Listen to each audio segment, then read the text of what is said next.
والنجم إذا هوى ما ضل صاحبكم وما غوى وما ينطق عن الهوى.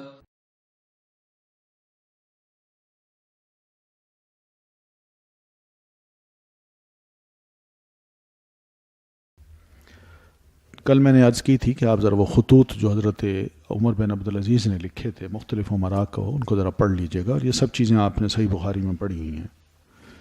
تو ان خطوط کے جو اثرات ہیں وہ ذرا دیکھتے ہیں. 200 پیج پہ ہیں، اینڈ پہ آخری لائن. تو پہلا تو مقصد ہی نظر آتا تھا ان خلافت کو، ان کے خطوط کو لکھنے کا، کہ خلافت کا مقصد صرف یہ نہیں ہوتا کہ انسان حکومت ہی کرے، بلکہ دین اسلام کے اخذ ماخذ کی اصل جو سورسز ہیں ان کی حفاظت بھی کرنی ہے، اور جو دین اسلام کے ریچولز ہیں ان کو ہم نے زندہ بھی کرنا ہے. تو علم حدیث کی بقا کی فکر لے کے اس خلیفہ محترم نے سرمایہ حدیث کو جمع کرنے کا کام سر انجام دیا، جسے اللہ تعالیٰ نے ثم ان علینا بیانہ کے ذریعے سے دوام بخش دیا، اور الحمدللہ وہ لٹریچر سارا اکٹھا ہو گیا. اس خدمت سے قبل ہی یہی علم ہر طرف پھیلا ہوا تھا، مساجد میں اس کی تعلیم ہو رہی تھی. اس منتشر علم کو سمیٹنا جو مقامی امراء اور حکمران اور گورنرز تھے ان کا کام نہیں تھا. وہ سیاست میں، دوسرے کاموں میں، اور اپنی حکومت کو کنٹرول کرنے میں، لوگوں کو کنٹرول کرنے میں مصروف تھے. اس لیے خلیفہ وقت نے خصوصی توجہ دے کر علماء اور اپنے دوستوں میں یہ تڑپ پیدا کر دی کہ اس سرمایہ حدیث کو واقعتاً جمع کیا جائے. جو ہی خلیفہ کا یہ وقت علماء کو ملا تو انہوں نے یہ عملی کام کر ڈالا. تو بہرحال وہ پھر کیا ہوا کہ حضرت امام زہری فرماتے ہیں کہ امرنا عمر بن عبدالعزیز، کہ ہمیں عمر بن عبدالعزیز نے حکم دیا کہ ہم سنن اور احادیث کو جمع کریں. تو ہم نے اس کی کئی نقلیں تیار کی، پھر جہاں جہاں ان کی حکومت تھی وہاں ہر جگہ ایک مجموعہ وہ بھیج دیا. تو اس طرح وہ پھیل گیا. خلیفہ راشد نے یہ عظیم کام سر انجام دینے کے لیے امام زہری کا انتخاب کیا. کیوں؟ یہ اصل چیز ہے. خلیفہ راشد کا یہ انتخاب ان پر کس قسم کا اعتماد ظاہر کرتا ہے. لوگ اعتراض کرتے ہیں نا، خاص طور پر اورینٹلسٹ ہوں یا دوسرے جو حدیث کے منکرین ہیں، امام زہری پر اعتراض کرتے ہیں نا کہ وہ ایسے ہی تھے. کیا ان کی نظر میں دوسرے علماء اور فضلاء نہیں تھے؟ وجہ صاف ظاہر ہے کہ علم حدیث پر ان کی نظر گہری تھی. خلیفہ کو خود محسوس ہوئی کہ اس بڑے باریک فن میں اگر کوئی پوری مہارت اور بصیرت رکھتا ہے تو وہ صرف اور صرف امام زہری ہیں، اور یہی حدیث کو جمع کر سکتے ہیں، ان پر ہم اعتماد کر سکتے ہیں. تو یہی وہ چیز ہے جس کو ان سے جب سوال کیا گیا کہ آپ نے یہ کام کیوں کیا، تو انہوں نے کہا، نیچے دیکھیں، ان هؤلاء الامراء اکرہون علی کتابۃ الاحادیث، کہ عمراء نے یعنی ہمارے خلفاء نے ہمیں مجبور کیا کہ ہم احادیث کو لکھیں. تو انہوں نے جب یہ سارا کام کر ڈالا تو علماء نے ان کے بارے میں لکھا کہ اول من دون العلم ابن شہاب، سب سے پہلے جس نے علم کو مدون کیا. اب یہ مدون کا معنی سمجھیے گا، جمع کیا. جو بکھرا ہوا علم تھا اس کو جمع کیا. یہ نہیں کہ ہاتھ سے لکھا، خود تصنیف کیا، یہ معنی نہیں ہے. دونا کا لفظ ہے، اور یہی وہ لفظ ہے جس کو انہوں نے ڈسٹارٹ کیا، اس کا معنی چینج کر کے ہمارے اندر پھیلایا ہے، اور امام زہری کے بارے میں بڑی غلط فہمی پیدا کر دی. ایک تو اس لفظ سے بڑی غلط فہمی پیدا کی ہے، دوسرا ان کا اس قول سے کہ علی کتابۃ الاحادیث، کہ ہم یہ لکھی ہوئی تھی چیزیں، مگر ہم نے اس لیے کیا کہ ہمارے عمراء نے ہمیں حکم دیا، مجبور کیا کہ یہ علم جمع کرو، ورنہ تم فوت ہو جاؤ گے اور علم بھی فوت ہو جائے گا، وہ اپنے ساتھ قبروں میں لے جائیں گے. تو اس لیے ہم نے جمع کیا. اب ان کا یہ جملہ جو ہے نا، علی کتابۃ الحدیث، احادیث، اب ان اورینٹلسٹ نے دیکھیں کتنی باریکی کے ساتھ ڈسٹارشن کی ہے اور کتنی بڑی غلط فہمی پھیلائی ہے. انہوں نے بڑی عیاری سے اس کو معنی کیا دے دیا کہ ان هؤلاء العمراء اکرہون علی کتابۃ الاحادیث. لکھیں تو پرٹیکولر احادیث ہیں، اور کو کاٹ دیں تو پھر مطلب بنتا ہے کہ خود احادیث کو گھڑو اور لکھو. تو اس نے کیا کیا، کو کاٹ دیا، کتابۃ الاحادیث کا جو ہے اس کو کاٹ دیا، اور پھر اس کا معنی کیا کیا کہ ان عمراء نے ہمیں مجبور کیا کہ ہم احادیث کو گھڑیں. یہ معنی واقعی صحیح ہے اس طرح، جبکہ انہوں نے کیا کہا تھا؟ علی کتابۃ الاحادیث. اس طرح کی چالاکیاں ان لوگوں نے کی اور یہ چیزیں اپنے آرٹیکلز لکھ کے، کتابیں لکھ کے پھیلا دیں، اور بڑی غلط فہمیاں مسلمانوں میں پیدا ہوئیں. اور ہمارے لوگ بھی چونکہ عربی نہیں جانتے، اصل سورسز سے بھی واقف نہیں ہونا چاہتے، انہی کے لٹریچر کو پڑھتے ہیں، وہ زیادہ اچھا بھی لگتا ہے، سمجھ بھی آتا ہے، انہی سے متاثر ہو کے اور پھر ہم بھی کیا کرتے ہیں، قائل ہو جاتے ہیں. تو یہ بہت بڑی دھاندلی ہوئی ہے جو ماضی میں ہوئی اور جس سے ابھی تک بہت سے لوگ متاثر نظر آتے ہیں. پھر اس کے بعد آگے آئیں تو یہ کوئی ایک کام نہیں تھا کہ سیدنا عمر بن عبدالعزیز نے علماء کو کہا، بلکہ بعد میں بھی خلیفہ منصور ہے، عباسی خلیفہ ہے، اس نے امام مالک سے استدعا کی ہے. نیکسٹ پیج پہ دوسرا پیراگراف ہے کہ حدیث رسول پر ایک ایسی معتدل کتاب لکھیں جن میں مسائل کو بڑے آسان طریقے سے پیش کیا گیا ہو. امام مالک رحمۃ اللہ علیہ نے موطا لکھ ڈالی اور واقعی اس کو پسند کیا گیا. پھر ہارون رشید جن کے بارے میں مورخین اور اہل علم کا اتفاق ہے کہ اگر وہ خلیفہ نہ بنتے تو اپنے وقت کے بہت بڑے محدث اور فقیہ ہوتے. انہوں نے خود امام مالک کی خدمت میں حاضر ہو کر موطا کا سماع کیا اور موطا کا دستور مملکت بنانے کی درخواست کی کہ میں اس کو اپنے ملک میں بطور ایک قانون کے نافذ کر دیتا ہوں اور لوگوں سے یہ کہتا ہوں کہ کوئی بندہ اس کتاب کے علاوہ کوئی مسئلہ نہ بتائے لوگوں کو، جو اس کے خلاف بتائے گا اس کو سزا دیں گے.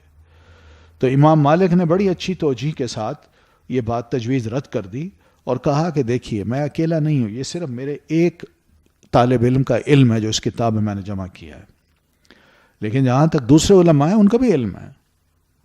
اس کتاب کو امپلیمنٹ کر کے آپ دوسرے علماء سے لوگوں کو کیوں محروم کرنا چاہتے ہیں؟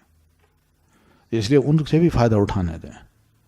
تو خلیفہ کو بات پسند آئی، ورنہ ہم تو اس بات سے بڑا خوش ہوتے ہیں کہ جی ٹھیک ہے جی ہماری کتاب امپلیمنٹ ہو گئی. تو یہ درست نہیں ہے، ہماری فقہ امپلیمنٹ ہو گئی، ایسا مسئلہ نہیں. امام مالک کے لیے بڑا بہترین موقع تھا، وہ چاہتے تو اپنی فقہ مالکی کو اس حکومت کی آفر پہ فوراً ہی امپلیمنٹ کرا دیتے. انہوں نے کہا نہیں، یہ کھلا ذہن ہے، تنگ ذہن نہیں ہے یہ. پھر اس کے بعد اور بھی دیکھیں تو بڑے بڑے علماء ہیں، شہزادے وہ بھی امام مالک کے شاگرد رہے، اور اسی طرح بڑے علماء نے اپنے دور کے ان کو جو عمراء تھے، گورنرز تھے، انہوں نے بڑی درخواستیں کی کہ آپ کو اچھی سی کتاب لکھ دیں. امام نسائی کی جو کتاب ہے سنن نسائی، ان کو بھی وقت کے حکمران نے کہا کہ آپ کوئی اچھی سی حدیث کی کتاب جمع کریں. تو انہوں نے کتاب لکھی، تو سنن نسائی لکھی، اور یہ الکبریٰ کے نام سے بہت بڑی کتاب، اور ضخیم کتاب تیار کر کے جب اس کو دی حکمران کو تو وہ کہنے لگے کیا اس میں ساری صحیح حدیثیں ہیں؟ ان کا نہیں، اس میں ضعیف بھی ہیں، حسن بھی ہیں. ان کا پھر ان کو نکال کے مجھے صرف صحیح حدیث والی لکھتے ہیں. پھر انہوں نے اس سے نکال کے یہ سنن نسائی لکھی جو اس وقت ہم پڑھتے ہیں. یہ سنن المجتبہ ہے، اس کو کہتے ہیں المجتبہ. اور دوسری جو سنن ہے وہ الکبریٰ ہے، وہ بڑی بھی چھپی ہوئی ہے، اور یہ چھوٹی جو چنی ہوئی ہے وہ بھی چھپی ہوئی ہے. تو پھر اب دوسرا یہ ہے کہ ان حکمرانوں پر بڑا اعتراض ہوتا ہے، جی حدیث جو ہے حکمرانوں کی سرپرستی میں لکھی گئی ہے، تو اس میں امکان ہے کہ کوئی نہ کوئی غلطی کی ہوگی، ان کو خوش کرنے کے لیے کوئی نہ کوئی حدیث گڑی ہوگی. بات یہ ہے کہ یورپ کو دیکھیں اور عیسائی دنیا کو دیکھیں، ان کی حکومتیں ہر زمانے میں، ہر دور میں بے شمار اسکالرشپس ایسے اسٹوڈنٹ کو دیتی ہے جو جا کے یہودیت کو سیکھیں یا کرسچینٹی کو سیکھیں، اور اس کے بارے میں وہ چاہتے ہیں کہ اسکالر بنو، آؤ اپنے مذہب کا دفاع کرو، اور اسکالرشپ دیتی ہے حکومت. انہوں نے اپنے باقاعدہ اس کے وزارت میں ایک شعبے بنا رکھے ہیں، وہ اگر کام کریں تو ہم کوئی اعتراض نہیں کرتے. اور اگر مسلمان حکمران تھوڑا سا یہ کام کر رہے ہیں، اور وہ بھی زمانے میں شروع زمانے میں ہوا ہے اور اس کے بعد آج تک خاموش ہے یہ سلسلہ، لیکن اگر یہ کام ہو جائے تو کیا اس سے فائدہ نہیں ہوتا؟ واقعی ہوتا ہے. بھوپال کے ایک حکمران تھے، وہ فوت ہوئے، تو اب وہاں جو نسل میں حکمرانی منتقل ہونی تھی تو ان کی صرف ایک بیٹی تھی. تو وہ بیٹی جب حکمران بنی تو اس کو ذرا محسوس ہوا کہ میں عورت ہوں، لوگوں سے ڈیل کرنا ذرا مشکل ہو رہا ہے. تو وہ بیوہ بھی تھی. تو ان کے وہیں مدرسے میں، بھوپال کے ایک مدرسے میں ایک نوجوان پڑھتے تھے، ان کا نام تھا صدیق حسن خان. انہوں نے کوئی کتابیں بھی لکھی، ان سے وہ بڑی متاثر ہوئی. تو بہرحال پھر بیچ میں لوگوں نے پڑھ کے ان کی شادی کرا دی. تو شادی جب ہوئی تو وہ صدیق حسن جو تھے وہ ایک عام سے طالب علم تھے. تو جب شادی ہوئی تو خاتون نے اپنا اقتدار ان کو دے دیا کہ اب آپ اس بھوپال کی حکمرانی کریں. تو ان کو کہا گیا نواب آپ بھوپال. تو نواب صدیق حسن خان بھوپالی. انہوں نے نواب بن کے پھر کتابیں لکھوائیں. بڑے بڑے علماء کو مصر سے، بیروت سے، عرب ورلڈ سے بلا کے اپنے بھوپال میں رکھا، ان کو تنخواہیں دیں، ان سے عربی میں کتابیں لکھوائیں، خود لکھیں، بڑا کام کیا.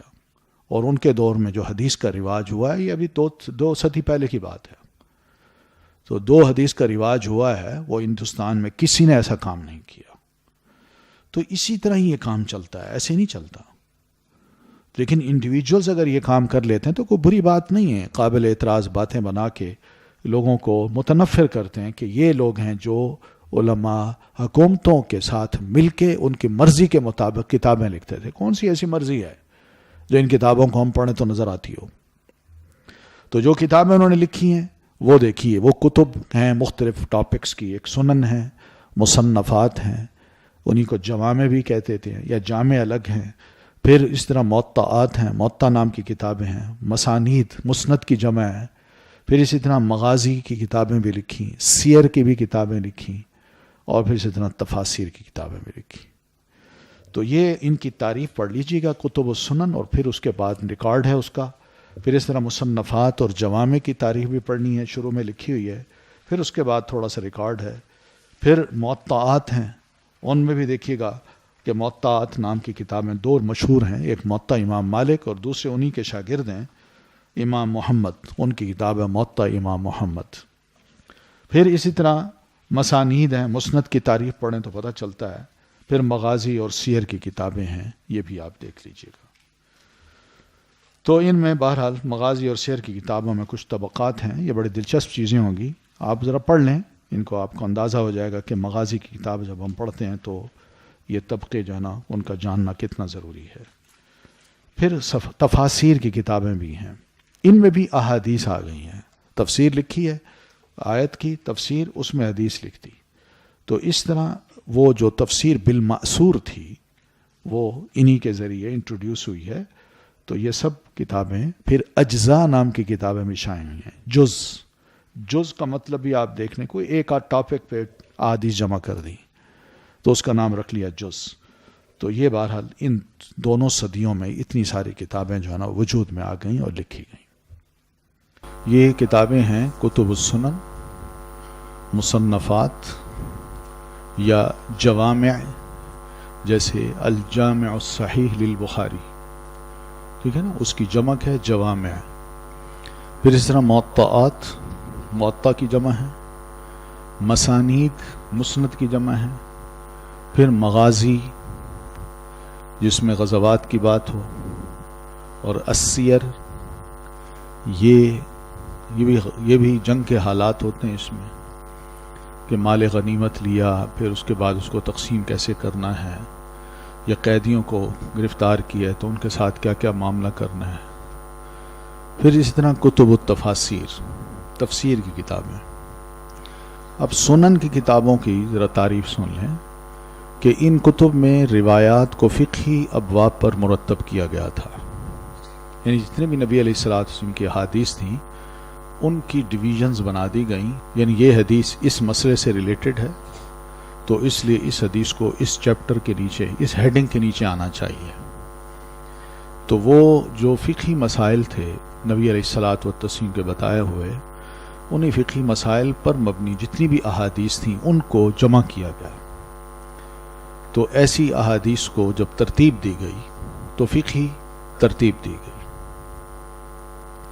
کتاب الطہارہ، کتاب الصلاح، ٹھیک ہے نا، کتاب الزکاہ، فقہی مسائل ہے نا. کتاب الحج، کتاب الصوم. تو جو فقہی مسائل سے ریلیٹڈ جتنی بھی احادیث تھیں وہ ان کتابوں میں جمع کی گئیں اور فقہی ترتیب دی گئی. تو اس لیے ان کتابوں کو کہا گیا کتب السنن. سنن سنہ کی جمع ہے، اور سنہ کہتے ہیں طریقے کو. یعنی نبی علیہ السلام کی سنت کیا تھی، آپ کا طریقہ کار کیا تھا. تو یہ کتابیں جو ہے نا کب سے لکھنا شروع ہوئیں؟ ان کو لکھنا شروع کیا ہے سب سے پہلے ایک صاحب ہیں امام عبد الملک ابن عبد العزیز ابن جریج البصری. یہ 150 میں فوت ہوتے ہیں. تو فقہ الحدیث کی سب سے پہلی کتاب ہے جو انہوں نے لکھی ہے. ٹھیک ہے. تو پھر اس کے بعد سلسلہ یہ چلتا ہے. ٹھیک ہے. محمد بن عبد الرحمن ہیں، سعید بن ابی عروبہ ہیں. ان کے حالات تھوڑے تھوڑے دیکھ لیجیے. ان کی اپنی بہرحال سنن کی کتابوں کا تذکرہ ان میں ضرور ہوگا.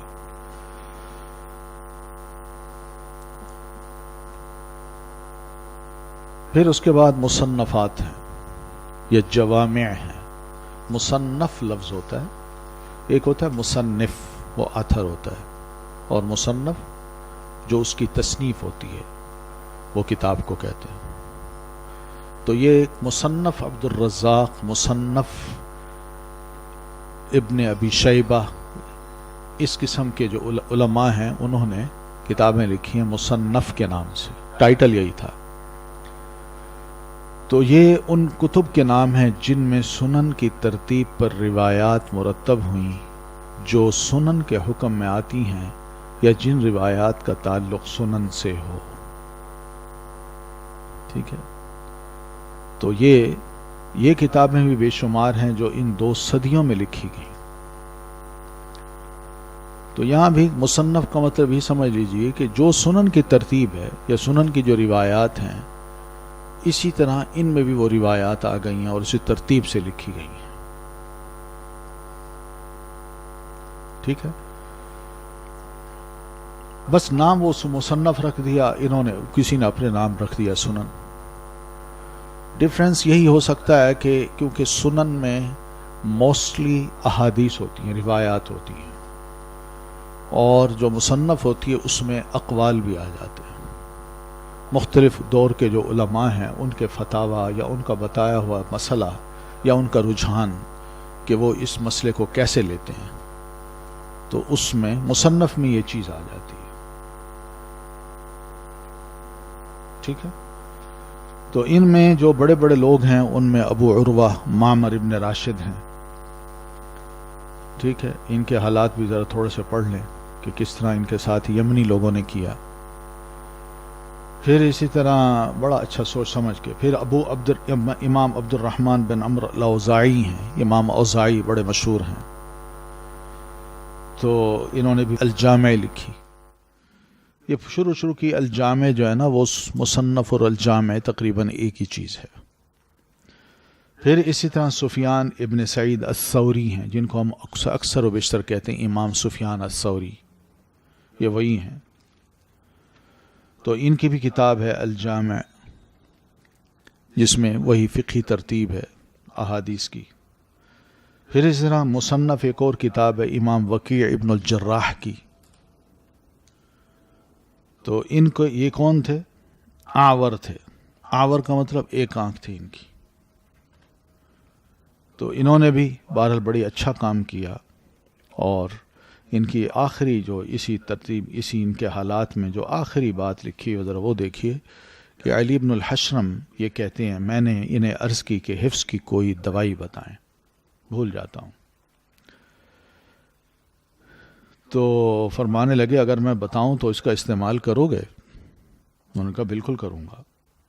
فرمانے لگے ترک المعاصی، اللہ کی نافرمانیاں چھوڑ دو، یہ بہترین دوا ہے حافظے کی. اسی طرح امام شافعی کا یہ قول، یہ شعر بھی آپ نے اکثر سنا ہوگا کہ شکوت الی وکیع سوء حفظی. ہاں سنا ہے نا؟ تو یہ انہی کا بتایا ہوا وکیع جو ہے نا، امام وکیع، یہ انہی کا بتایا ہوا نسخہ تھا جو امام شافعی رحمۃ اللہ علیہ بھی اپنے شعر میں بیان کرتے ہیں. پھر اسی طرح سفیان ابن عیینہ ہیں، ان کی بھی الجامع نام سے کتاب تھی. ٹھیک ہے. تو یہ راوی ہیں حدیث کے، بڑے بڑے محدثین ہیں اپنے دور کے. انہوں نے پھر اپنے دور میں جو کتابیں لکھی ان کے یہ نام پتہ چلتے ہیں ان کے حالات زندگی سے. یہی کتابیں پھر آگے موو ہوئے ہیں، آگے ٹرانسفر ہوئی ہیں. انہی کی روایت کے ذریعے سے انہی کے شاگردوں نے آ کے ان سے یہ کتابیں پڑھیں اور پھر یہ آگے ٹرانسفر ہوتی گئی. پھر ایک اور کتاب ہے موطا نام سے، اس کی جمع ہے موطئات. یہ کتب السنن کی طرز پر لکھی گئی ہیں. فقہی احکام کے علاوہ ان میں فتاوی بھی ہوتے، اقوال بھی ہوتے علماء کے، صحابہ کے، تابعین کے، تبع تابعین کے.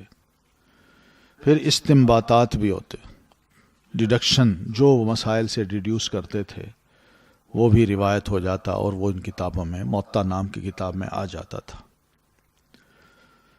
پھر اس دور میں چونکہ تصحیح اور تضعیف حدیث کا کوئی کام نہیں ہوا تھا، کوئی معیار قائم نہیں ہوا تھا کہ کس کی حدیث کو چھانٹیں اور پرکھیں یہ صحیح ہے یہ ضعیف ہے، کس کا قول صحیح ہے کس کا قول ضعیف ہے، تو اس لیے تدوین احادیث کی بھی ہوتی رہی اور آثار کی بھی ہوتی رہی.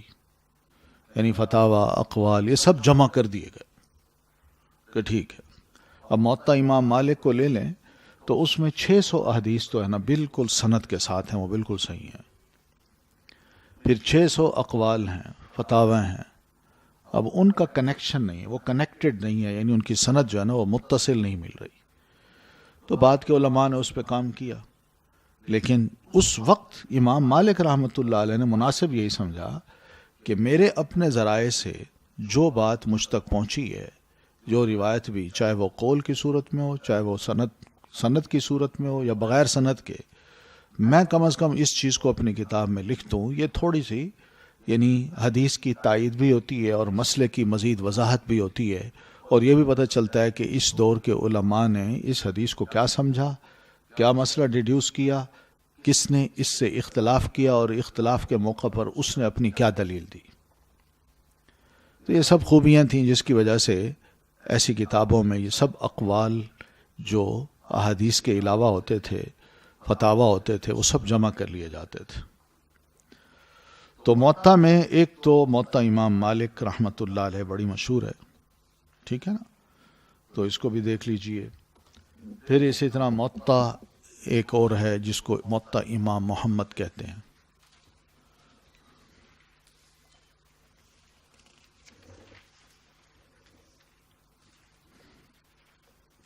تو یہ موطا امام محمد جو ہے یہ اصل میں اصل کتاب تو ہے امام مالک کی موطا امام مالک.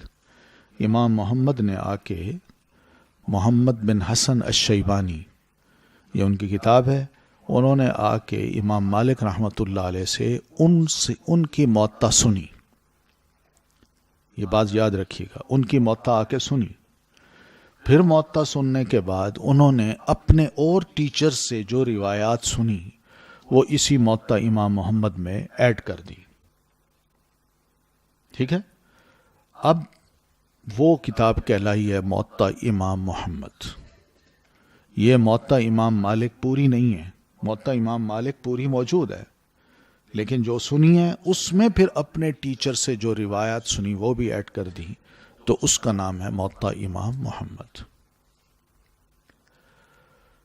تو اب اسی موطا امام محمد کا جو ریفرنس ہے وہ دیا جاتا ہے اکثر و بیشتر. جب ہم نماز تراویح کا مسئلہ آتا ہے نا تو اس میں جھگڑتے ہیں ہم، تو اس میں اسی کو سورس بنا کے بتایا جاتا ہے کہ موطا میں یہ ہے، تو وہ موطا امام محمد میں ہی ہے، کیونکہ انہوں نے اپنے ٹیچر سے جو احادیث سنی ہے، روایات سنی ہیں، وہ داخل کر دی.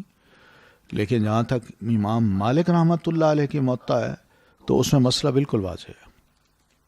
وہ اگر پڑھے تو اس میں بالکل واضح سا مسئلہ ہے کہ سیدنا عمر رضی اللہ تعالیٰ نے جب صحابہ کرام کو دیکھا کہ وہ الگ الگ نمازیں پڑھ رہے ہیں تو اس موقع پر انہوں نے حکم دیا تمیم الداری کو، ربیع ابن کعب، یہ دو صحابی حافظ قرآن تھے، کہ یقوما للناس، کہ وہ لوگوں کو قیام کروائیں.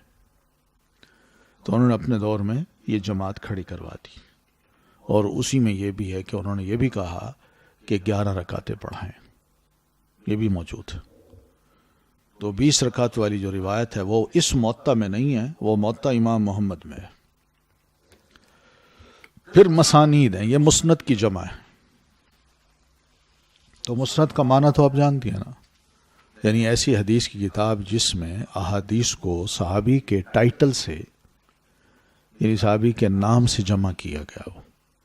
یعنی اس صحابی نے کتنی روایت کی ہیں، اس میں پھر سبجیکٹ کو نہیں دیکھا گیا کس موضوع سے متعلق ہے، بس اس کے نام کی جتنی بھی روایات ہوتی ہیں وہ اس کا ٹائٹل دے کے اس کے نیچے جمع کر لی جاتی ہیں، اور پھر یہ ترتیب یوں دی جاتی ہے کہ صحابہ کرام کے یا جتنے بھی راوی ہیں ان کی روایات کو الفابیٹیکلی ترتیب دے دیتے ہیں، کہ سب سے پہلے الف یا حمزہ آئے گا، نام جس کا ہوگا، پھر اس کے بعد اس میں یہ بھی ترتیب دیکھی جائے گی کہ الف کے بعد بے آتا ہے تو بے کس کا نام آتا ہے تو اس کو نام رکھا جائے، اگر یا آتا ہے تو وہ یا بعد میں آئے گا، جیسے ابو ہریرہ پہلے آئے گا، ایوب بعد میں آئے گا، ٹھیک ہے نا؟ تو اس طرح یا ابو ہریرہ میں با ہے پہلے، اور پھر واو یا سے پہلے ہوتا ہے کہ پہلے واو ہوتی ہے؟ پہلے واو ہوتی ہے، تو اس میں یوں ہوگا کہ ابو ہریرہ پہلے آئے گا اور ابی ابن کعب بعد میں آئے گا، تو یعنی اس ترتیب سے وہ یا تک جاتے ہیں، یاسر اینڈ میں جا کے نا یہ نام آتا ہے، تو اس طرح یہ چلتے ہیں۔ پھر اس میں یوں بھی کرتے ہیں کچھ علماء اپنی مسانید میں کہ جو پہلے عشرہ مبشرہ ہیں صحابہ کرام ان کی روایات کو لے آتے ہیں، پھر امہات المومنین کی روایات کو لے آتے ہیں، پھر اسی طرح صحابہ کرام کی روایات کو الفابیٹیکلی شروع کر دیتے ہیں، اور پھر ان کی روایات کے بعد خواتین کا جو حصہ ہے وہ بھی ان کا پھر الگ ایک باب باندھتے ہیں، اور خواتین کے ناموں سے پھر الفابیٹ ترتیب سے چلتے ہیں حروف تہجی کی، اور ان کی روایات کو پھر جمع کرتے ہیں۔ تو اس طرح روایات کا تلاش کرنا بڑا آسان ہو جاتا ہے اگر یہ پتہ ہو کہ یہ کس صحابی کی یہ حدیث ہے، ٹھیک ہے نا؟ تو مسند میں صرف اس صحابی کا نام کھولیے اور اس کے نیچے جتنی بھی احادیث ہوں گی وہ لکھی ہوں گی، پتہ چل جائے گا کہ ہاں یہ حدیث ہے۔ تو اس طرح بندہ بڑی تیزی سے یعنی حدیث کو پا لیتا ہے۔ تو ایک تو یہ ہے کہ سب سے پہلے مسند جو لکھی ہے امام عبداللہ بن مبارک کی پتہ چلتی ہے، پھر اس کے بعد جو مسند ہے وہ امام حافظ ابو داؤد الطیالسی کی پتہ چلتی ہے، یہ کتاب بھی اب چھپ چکی ہے۔ ہماری اسی پاکستان کی ایک بہت اچھی شخصیت ہیں محترم ارشاد الحق عصری صاحب، انہوں نے اس کتاب کو ایڈٹ کیا اور بڑے اچھے طریقے سے اس کو لکھا، تو بیروت کا کوئی کتب خانہ ہے، ناشر ہے، اس نے پھر ریکویسٹ کر کے ان سے یہ کتاب لی اور یہ کتاب اس نے چھاپی ہے۔ پھر مغازی ہے، مغازی اور سیر کی کتابیں ہیں، یہ وہ کتابیں ہیں جن میں سیرت نبی کے مختلف پہلو جن کا تعلق جہاد سے ہے، سیرت سے نہیں، جہاد سے، کہ نبی علیہ السلام مجاہد کیسے بنتے تھے، کیسا لباس پہنتے تھے، کیسے اپنی فورسز کو ابھارتے تھے اور کیسے لے جاتے تھے، اور وہاں جا کے کیسے جنگ میں اپوائنٹ کرتے تھے مختلف جگہوں پر، اور پھر اسی طرح جب جنگ ہو جاتی تو مال غنیمت کا کیا کرتے تھے، کس طرح آپ تقسیم کرتے تھے، اسی طرح کوئی امان لیتا تو آپ اس کو امان کیسے دیتے، کوئی سبمٹ کر دیتا تو آپ اس پہ جزیہ لگاتے تھے۔ تو اس قسم کی جنگ اور صلح کے معاہدات ہیں، پھر حاصل شدہ مال غنیمت ہے، قیدی ہیں اور غلام ہیں، یا دوسری قوموں کے ساتھ کیسے گفتگو کرنی ہے، صلح کیسے کرنی ہے، تو یہ سب تاریخی چیزیں ہیں۔ تو ان تاریخی چیزوں کو ایسی کتابوں میں لکھا جاتا ہے جن کا نام رکھا جاتا ہے کتاب المغازی یا کتاب السیر۔ یہ بڑی دلچسپ کتابیں ہیں، پڑھنے سے تعلق رکھتی ہیں۔ تو بہرحال اس کے کچھ طبقے ہیں، وہ طبقہ پھر آپ دیکھ لیجئے گا۔ پھر آخر میں ہے 208 پیج پہ کتب التفاسیر، تو یہ بھی تفسیریں کافی لکھی گئیں۔ ان تفسیروں میں جہاں نبی علیہ الصلاۃ والتسلیم کی احادیث موجود ہیں، وہاں مختلف صحابہ کرام کے تفسیری اقوال بھی ہیں، تو اس کو آثار صحابہ کہتے ہیں۔ تو دوسری تیسری صدی ہجری میں یہ تفاسیر لکھی گئی تھیں، وہ بہت ہی نایاب سی کتابیں ہیں، کچھ ملتی ہیں اور کچھ ابھی نہیں ملتی۔ تفسیر مجاہد ابن جبر ہے، امام مجاہد یہ ڈائریکٹ شاگرد تھے امام سیدنا ابن عباس کے۔ تو سیدنا ابن عباس کی تفسیر کا خلاصہ یا تفسیر کو سمجھنا ہو تو علماء کا کہنا یہ کہ مجاہد کی تفسیر پڑھ لیجئے، وہ بین ہی ابن عباس رضی اللہ تعالیٰ عنہما کی تفسیر ہوگی۔ پھر اس طرح ابن جریج، جن کا نام ابھی گزرا، عبد الملک ابن جریج، پھر اس طرح سعید ابن ابی عروبہ، زائدہ ابن قدامہ، ان کی تفاسیر بھی تھیں. سفیان الثوری کی تفسیر بھی ہے جو چھپی ہوئی ہے ایک والیوم میں. تو بہرحال بہت سی تفسیریں ہیں. تو اس تفسیر سفیان الثوری میں تمام آیات کی تفسیر تو نہیں، ہاں اسلاف کی تفسیری روایات اس میں ضرور موجود ہیں، جو تقریباً 49 سورتوں کی ہیں، جن کی آخری سورہ الطور ہے. ٹھیک ہے، تو یہ کتاب چھپ چکی ہے. پھر اجزاء ہیں، اجزاء جز کی جمع ہے. تو یہ مخصوص ابواب ہوتے ہیں، چیپٹرز ہوتے ہیں. مثلا نماز کا بس جزء الصلاۃ، بس الگ کتاب ایک لکھ لی اور صرف اس میں نماز سے ریلیٹڈ مسائل ہوتے ہیں، اس کا نام جز رکھ دیتے تھے. یا نماز سے بھی کم، نماز کے اندر کوئی پارٹ لے لیں. تو مثلا وضو کیسے کرنا ہے تو جزء الوضو.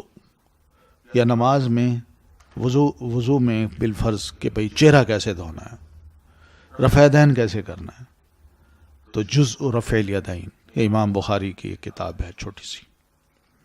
تو اس طرح کے جو مسائل ہوتے تھے وہ ان صدیوں میں لکھے گئے. تو بہرحال یہ ساری کتابیں جو ہے نا، ان کو دیکھیے، اس پر تبصرہ بھی دیکھیے کہ ان کی خصوصیات کیا ہیں. اور یہ چیزیں بہرحال میں سمجھتا ہوں اسی موضوع سے ریلیٹڈ ہیں، ذرا ہم اسی کو پڑھ لیتے ہیں. تو خصوصیات ان کتابوں میں کیا تھیں؟ یہ پہلی یہ تھی کہ صحابہ کرام کی روایت کردہ مسند مرفوع احادیث میں آ گئی. ٹھیک ہے نا. تو جتنی بھی ان کی روایت کردہ احادیث تھیں وہ سند کے ساتھ، اور مرفوع کا مطلب یعنی وہ سند اٹھا کے نبی علیہ السلام تک لے گئے. تو یہ سب مرفوع روایات جو مسند بھی تھیں سند کے ساتھ، وہ سب احادیث کتابوں میں آ گئیں. پھر صحابہ کرام کے فتاوی اور استنباطات بھی ان میں جگہ پا گئے. ٹھیک ہے، کہ حضرت ابوبکر رضی اللہ تعالیٰ عنہ کا دور ہو، حضرت عثمان کا، حضرت عمر کا، حضرت علی کا، اس دور میں بے شمار مسائل کھڑے ہوئے. تو ایسے دور میں احادیث سامنے نہیں ہوتی تھیں، یا ہوتی بھی نہیں تھیں، نئے نئے مسائل ہوتے تھے. تو یہ بڑے بڑے علماء صحابہ جو تھے یہ مسائل کو ریڈیوس کرتے، فتویٰ دیتے تھے. تو یہ سب فتاویٰ ہوں یا ان کے ڈائریکشنز ہوں، استنباطات ہوں، یہ بھی ایسی کتابوں میں آ گئے. جو مسند ہو، جوامع ہو، مصنف ہو، موطا ہو، جز ہو، سب میں یہ کتابیں آ گئیں، یہ چیزیں آ گئیں. پھر کبار تابعین کی مسند مرفوع روایات بھی ان کتب میں شامل ہو گئی. جو بڑے بڑے تابعین تھے تو ان کی بھی روایات جو تھیں صحیح سند اور رفع کی ہوئی، آپ صلی اللہ علیہ وسلم تک پہنچائی ہوئی، وہ روایات بھی ان کتابوں کا حصہ بن گئے. پھر ان کے فتاویٰ بھی آ گئے، اقوال بھی آ گئے، اور استنباطات بھی ان کتابوں میں. اس طرح کتابوں کی ضخامت بڑھ گئی، کیونکہ یہی قرون تھے، قرون اولا، ہے نا. کیا فرماتے؟ خیر القرونی قرنی ثم الذین یلونہم ثم الذین یلونہم. تو انہی مبارک قرون کے جو علماء تھے ان کے اقوال کا جمع ہونا، ان کے استنباطات کا جمع ہونا، ان کی فقہی مسائل کا جمع ہونا، اور ان کی روایات کا جمع ہونا بڑا ضروری تھا. تو اللہ تعالیٰ نے یہ کام کروا دیا.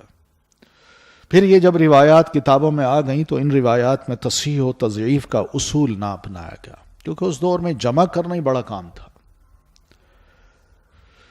محض جمع و تدوین مواد مقصود تھا کہ بس جو مواد موجود ملتا ہے اس کو جمع کر لیں، اس کو مدون کر لیں، تاکہ اس کام کے بعد اس کی تصحیح اور تضعیف کی طرف توجہ دی جائے. پہلے جمع ہو جائے، پھر اس کے بعد چھانٹی کر لیں گے. یہی وہ زمانہ ہے جب یہ سب کچھ جمع ہو گیا. تو اس زمانہ میں نقد حدیث شروع ہوئی، کرٹیسائز کرنا شروع کر دیا علماء نے. اور اگلی اور پچھلی کتابوں میں، پچھلی کتب حدیث کے درمیان ایک کمپیریٹیو اسٹڈی کا آغاز ہوا. اب وہ اسٹڈی کرنے لگے جسے پڑھ کر وہ تمام ابہام اور شکوک دور ہو سکتے ہیں جن کا اسیر قیدی آج کا متاثر طبقہ ہے. اگر وہ پڑھ لے تو اس کا سارا شک دور ہو سکتا ہے. مگر مسئلہ یہ ہے کہ ہم قیدی کسی اور کے ہیں. تو پھر اس میں یہ بھی پتہ چلے گا اس کو کہ کتب سنت کے علمی اور تحقیقی مناہج، یعنی طریقہ کار، جو ریسرچ میتھڈالوجی تھی، تحقیقی مناہج کا مطلب، اور محدثین کرام کے تنقیدی اصول کی روشنی میں اس موضوع کو سمجھا جائے. اپنی طرف سے کچھ نہ کہا جائے، اندازے نہ لگائے جائیں کہ اس لیے کہ ہمارا فیلڈ ہی نہیں ہے، جو اس میں پڑے ہوئے ہیں ان تھے جو ان کے انداز کو سمجھیں، پھر پتہ چلے گا کہ واہ یہ اصل میں بڑا باریک مسئلہ ہے اور بہت محنت طلب تھا اور بہت انکوائری چاہتا تھا، اور یہ کام محدثین نے کیا، ہم سے آج بھی نہیں ہو سکتا۔ تو یہ تو فائدے ہیں اس کے، جو خصوصیات ہیں۔ پھر تبصرہ یہ ہے کہ ان تمام حالات پہ اسلامی کتب میں پھیلے علماء کی کتب، اسلامی مملکت میں پھیلے علماء کی کتب اور روایات اس طرح ان مجموعوں میں جمع ہو گئیں جو تحریری اور زبانی طور پر بالآخر جمع و تدوین کے مراحل میں داخل ہو گئیں۔ گو ان سب روایات کا سلسلہ اوپر رسول اللہ صلی اللہ علیہ وسلم یا ایک صحابی تک ایک ہی ہو جاتا ہے، اور یوں اوپر جاتے جاتے احادیث کی تعداد سمٹتی چلی جاتی ہے۔ اوپر سے نیچے لائیں تو پھیلیں گی روایات، لیکن جب اوپر سے نیچے سے اوپر جائیں گے تو پتہ چلے گا اچھا بھائی یہ اب دونوں اس کے استاد ہیں اور یہ شاگرد ہے اس کا، اور انہوں نے صحابی سے سنی اور انہوں نے اللہ کے رسول سے۔ ٹھیک ہے نا؟ تو یوں ہوتا ہے۔ مگر جس راوی نے بھی حدیث روایت کی اس کے بے شمار فوائد بھی ہوئے، جیسے یہ فوائد لکھے ہیں ہم نے، کچھ اور بھی ہیں بہت سے۔ پھر احادیث کا جمع کرنا بلا شبہ بڑا علمی کام تھا، مگر ان میں صحیح اور ضعیف کا معیار قائم کرنا اس سے بڑا علمی اور مشکل کام تھا۔ جمع کرنا آسان تھا، مگر ان میں چھانٹی کرنا یہ معمولی کام نہیں تھا، علم چاہتا تھا۔ بغیر علم کے بھی چھانٹی نہیں کی جا سکتی، کیونکہ روات حدیث کے حالات اور ان کی ذہنی استعداد نیز ان کی عادات و اطوار معلوم کرنا محدثین نے ضروری جانا۔ اس کے جانے بغیر ہم کچھ نہیں کہہ سکتے کہ راوی کون تھا، کیا اس کے حالات تھے، کب پیدا ہوا، کہاں ہوا، کس کس سے اس نے پڑھا، کہاں کہاں ٹریولنگ کی، پھر علماء اس کے بارے میں کیا کہتے ہیں کہ وہ اوتھینٹک ہے، ویک ہے، اس نے کیا لکھا ہے، کیا روایات کی ہیں، ان سب کو جاننا ضروری تھا تاکہ ہر راوی کی روایت کو علم اور اصول کی بنیاد پر قبول کیا جائے یا رد کر دیا جائے۔ آپ صلی اللہ علیہ وسلم نے اس تاکید کے ساتھ یہ دعا دی تھی کہ جو میری احادیث غور سے سنے، انہیں بخوبی یاد کرے، پھر انہیں آگے پہنچائے، اللہ تعالیٰ اسے تر و تازہ رکھے۔ یہی رسول اللہ صلی اللہ علیہ وسلم کی سنت تھی کہ میری احادیث کا پھیلاؤ اہل علم کے ہاتھ ہونا چاہیے کہ امت کو یکساں طریقہ تعلیم مل جائے۔ ٹھیک ہے نا؟ ایک جیسا طریقہ تعلیم مل جائے کہ بات بغیر تحقیق کے قبول نہیں کرنی۔ یہی رسول اللہ صلی اللہ علیہ وسلم کی سند تھی، تو قرآن کریم کو بھی آخر لکھنے یا لکھوانے کی کوئی سند الہی تو نہ تھی، مگر اسے بھی مسلمانوں نے اپنی فراست سے کتابی شکل دے دی اور اسے ہم قبول کرتے ہیں۔ تو جن صحابہ کرام نے قرآن مجید کو جمع کیا اسے ہم قبول کر رہے ہیں، وہی صحابی اور وہی نسل اگر احادیث کو روایت کرے تو ہم کہیں نہیں، یہ کون سا انصاف ہے؟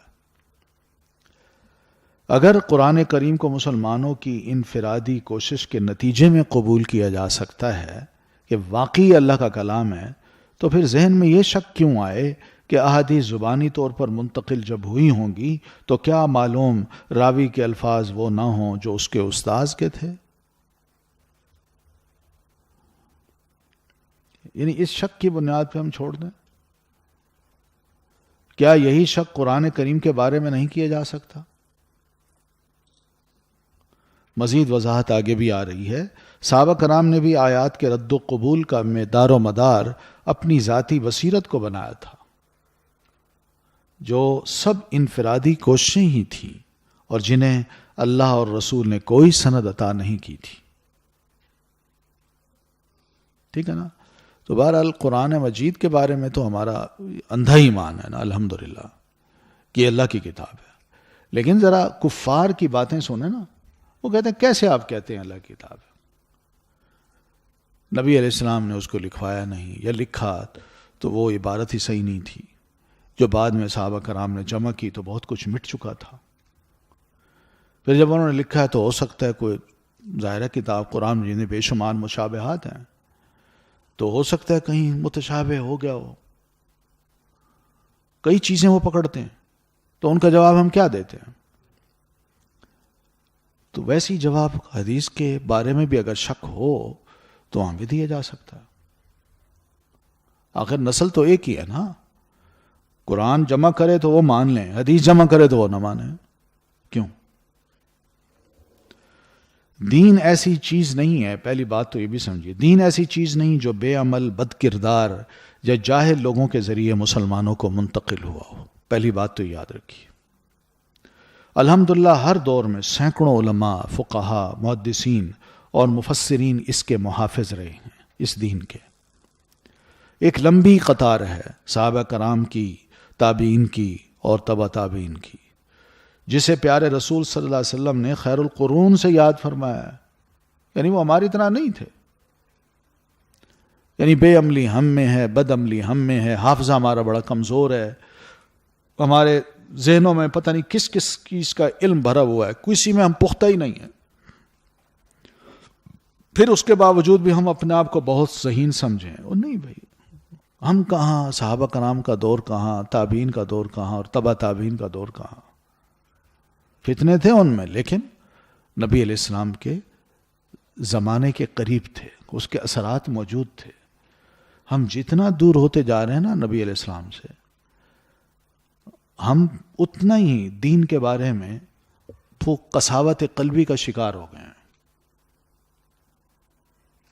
وہ ماحول, وہ کیفیت جو صحابہ کرام کی, تابعین کی اور تبع تابعین کی تھی, ہم میں بہت کم لوگوں میں آتی ہے یہ چیز, اکثر میں نہیں آ سکتی.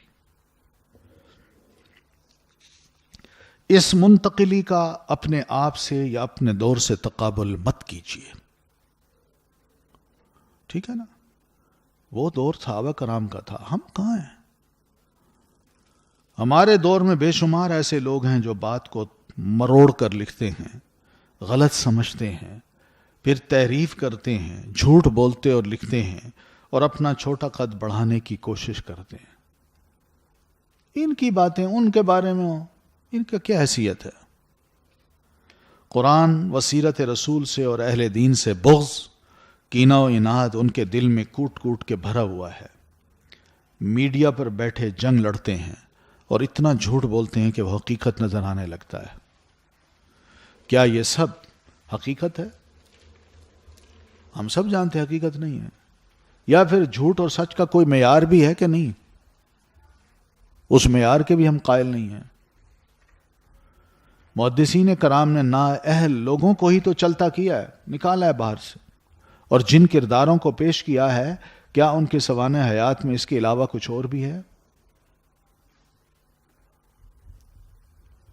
تو الحمدللہ صحابہ کرام نے اور ان کے بعد کی نسلوں نے رسول اکرم صلی اللہ علیہ وسلم کی قولی احادیث کو لفظ بلفظ یاد کیا ہے. جو آپ کا ارشاد تھا, انما الاعمال بالنیات, یا انما العمل بالنیات, یا انما الاعمال بالنیہ, ایسے یاد کیا. رہیں فعلی اور تقریری احادیث, اس پر لوگ اعتراض کرتے ہیں, کہتے ہیں قولی احادیث تو نبی علیہ الصلوۃ والتسلیم نے بیان کر دی. کیا پتا نبی علیہ الصلوۃ والتسلیم نے ارشاد فرمایا کہ نہیں فرمایا؟ وہ حدیث یاد ہے نا کہ نبی علیہ الصلوۃ والتسلیم نے سیدنا ابو ہریرہ کو فرمایا تھا کہ تم یہ دعا پڑھا کرو, وَبِرَسُولِكَ وَبِنَبِيِّكَ الَّذِي أَرْسَلْتَ, یہ فرمایا تھا نا. تو انہوں نے کیا کیا, اس کو پڑھا وَبِنَبِيِّكَ الَّذِي أَرْسَلْتَ. تو نبی علیہ السلام نے سینے پہ ہاتھ مارا, کہا نہیں, وہ لفظ نبی کو رسول تک چینج کرنے میں نبی علیہ السلام نے اجازت نہیں دی کہ جو میں نے لفظ سکھائے وہی کرو. آپ اتنا اہتمام کرتے ہیں اور صحابی خود اس کو یاد کرتے ہیں اور پھر بیان بھی کرتے ہیں.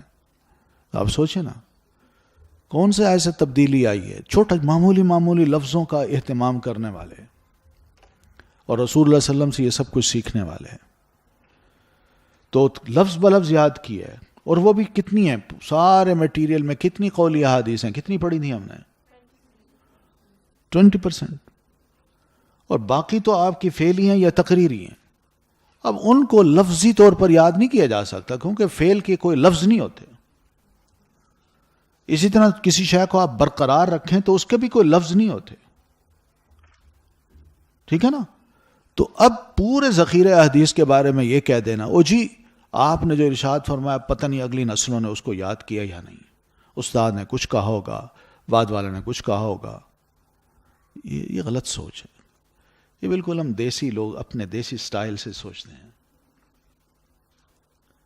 کہ جیسے وہ کوئی تھالی کٹورا خالہ کو دینا ہو تو واپس لاؤ بیٹا, تو بچہ جب جائے تو اس کو جو لفظ کہے جائیں. مثالیں بھی ایسی دی ہیں ان لوگوں نے, مثالیں بھی ایسی دی ہیں کہ ایک بچے کو ایک ماں کہتی ہے کہ جاؤ بیٹا اپنی خالہ سے کہو اور یہ کٹورا اس کو دے دینا, خالہ سے کہنا وہ کل جو ہم نے آپ بازار میں گئے تھے اور وہاں جا کے ہم نے جو کپڑا خریدا تھا اس کے اتنے پیسے تھے تو آپ کو یہ پیسے باقی دے رہا ہوں. اب یہ لفظ اس کے ماں کے بھی لکھے جاتے ہیں اور پھر بیٹے کے بھی لکھے جاتے ہیں اور کہا جاتا ہے دیکھیے ماں کے لفظ کیا ہیں بیٹے کے کیا ہیں. اس میں چینج آ گئی ہے, تو یہی چینج وہاں بھی ہو سکتی ہے. اور وہی اللہ کے رسول کی حدیث ہے. یہ دین ہے, دین. یہ کوئی ایسے محلے والا کام نہیں ہے کہ ایک گھر سے دوسرے گھر میں جو پیغام بھیجا جاتا ہے بس اس کو نوٹ کیا جاتا ہو.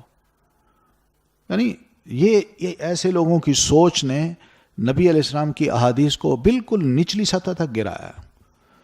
تو جب ان کی سوچ ہی بلند نہیں ہے تو احادیث کو یہ کیسے سوچیں گے؟ تو بہرحال رہی فعلی اور تقریری احادیث جو ذخیرہ حدیث میں تقریباً 75% ہیں, انہیں ظاہر ہے صحابہ کرام نے اپنے الفاظ دینا تھے تو دیے, اور ان میں اختلاف ہو سکتا ہے. ایک نے کہا میں نے دیکھا اللہ کے رسول صلی اللہ علیہ وسلم یعنی کیا کہتے ہیں وضو کر رہے تھے تو میں نے دیکھا آپ نے اپنے ایک چہرے کو 2 دفعہ آپ نے چہرے کو 2 دفعہ دھویا. دوسرے نے کہا میں نے دیکھا آپ تیسری دفعہ دھو رہے تھے. تو بس اتنی سی بات ہے, تو اس میں کیا ہے؟ دھونا تو ہے نا, دھویا تو ہے نا, آپ اس کو مان لیں. وضو تو کریں, آپ نمازی تو بنے. آپ اسی میں پڑھ کے نا نماز سے بھی جان چھڑانا چاہتے ہیں اور وضو کا مذاق بھی اڑانا چاہتے ہیں. ان میں کوئی بھی تضاد نظر نہیں آتا, محض سمجھنے کی ضرورت ہے, لیکن یہ لوگ تضاد ثابت کرتے ہیں. پھر حدیث کے بارے میں معترضانہ گفتگو کرنے سے بہتر ہے, یہی جو مسلمان ہمارے دانشور ہیں حدیث کے پیچھے تو پڑے ہوئے ہیں, ان کے لیے بہتر ہے کہ عیسائیوں کی انجیل پر یہ لوگ لکھ ڈالتے, جسے کم از کم خدمت دین تو کہا جا سکتا.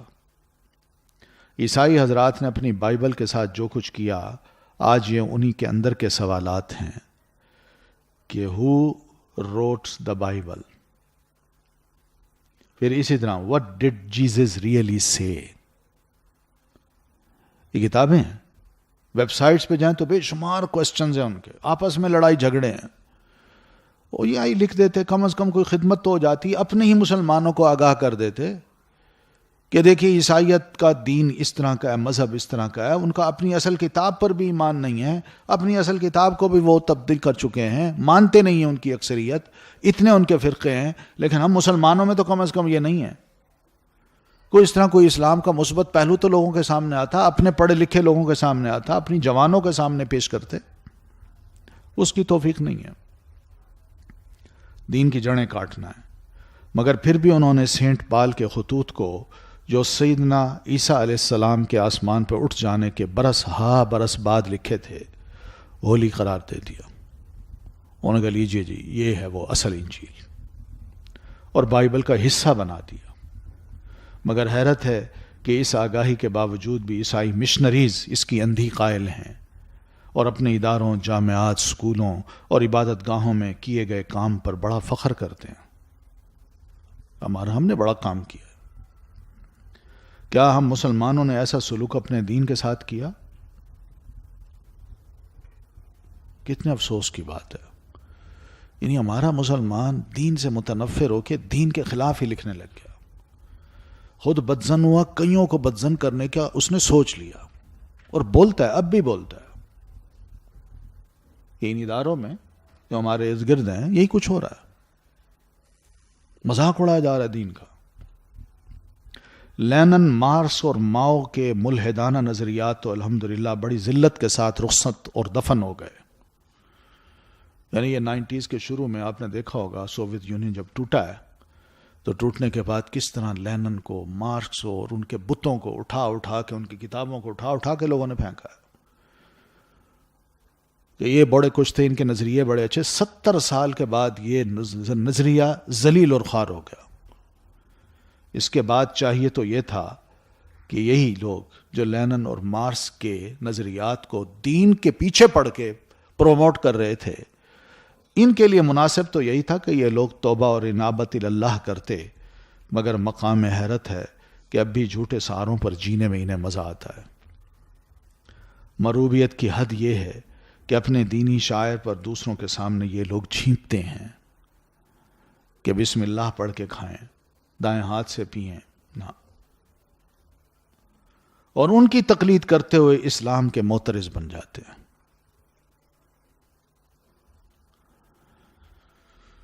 نظروا بعین عداوت لو انہا عین الرضا لاستحسنوا ما استقبحوا. ترجمہ دیکھیں، انہوں نے ان پاک باز لوگوں کو نظر عداوت سے دیکھا. اگر رضا کی نظر دیکھی ہوتی تو انہیں بجائے ہر بات بری لگنے کے اچھی لگتی. یہ بھی ایک قاعدہ ہے کہ کل اذون ولود و کل سموخ بیوض. یہ ہمارے یہ نہیں ہے، ویسے ایک انفارمیشن ہے، ٹھیک ہے نا، اس کا اس سے کوئی تعلق نہیں ہے. تو خیر یہ ہے، اس کو اب سنیے، بہرحال سمجھیے ان باتوں کو. کچھ اسی طرح کی حقیقتیں اور بھی ہیں جو انہوں نے بڑا پروپیگنڈا کر کے مسلمانوں میں شک کو پروموٹ کرنے کی کوشش کی. تو یہ انشاءاللہ پھر ہم کل پڑھیں گے. اچھا جی، السلام علیکم ورحمۃ اللہ وبرکاتہ. ما ضل صاحبكم وما غوى وما ينطق عن الهوى